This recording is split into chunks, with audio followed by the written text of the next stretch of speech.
জানুয়ারি মাসেই প্রকাশিত হয়েছে ভোটার তালিকা। সেই তালিকা ধরেই বিস্ফোরক অভিযোগ বিজেপি। বাংলাদেশিদের অনুপ্রবেশের অন্যতম নিরাপদ স্থান হয়ে উঠেছে দক্ষিণ দিনাজপুর, এমনটাই চাঞ্চল্যকর অভিযোগ বিজেপির।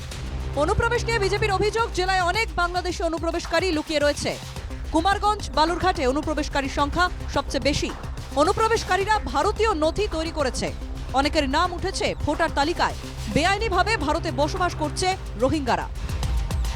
ভোটার তালিকা থেকে ইতিমধ্যেই 10 থেকে 12 জন অনুপ্রবেশকারীকে চিহ্নিত করে জেলা শাসকের দ্বারস্থ হয়েছেন জেলার বিজেপি নেতৃত্ব। অবিলম্বে তাদের বিরুদ্ধে ব্যবস্থা নেওয়ার দাবিও করা হয়েছে।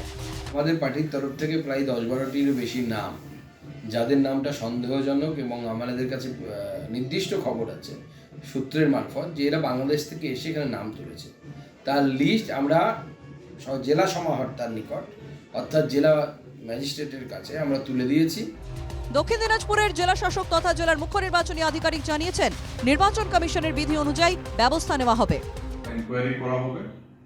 এনকোয়ারি করার পরে যেমন ইলেকশন কমিশনের যে নর্মালি যেভাবে প্রক্রিয়া আছে ওই প্রক্রিয়া মেনে এটা হ্যান্ডেল করা হবে, কারণ একটা এনকোয়ারি ছাড়া এটা নিয়ে বেশি করে কমেন্ট করতে পারবো। বিজেপির অভিযোগ মানতে নারাজ তৃণমূল। পাল্টা অভিযোগ, সীমান্ত রক্ষার দায়িত্ব কেন্দ্রের, তারা ঠিকমতো দায়িত্ব পালন করছেন না।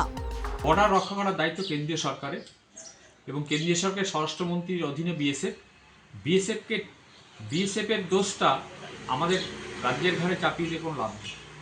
বাংলাদেশের সংলগ্ন আমাদের এই জেলা এখনও 7.5 কিলোমিটার কাঁটাতারের বেড়া হয়নি।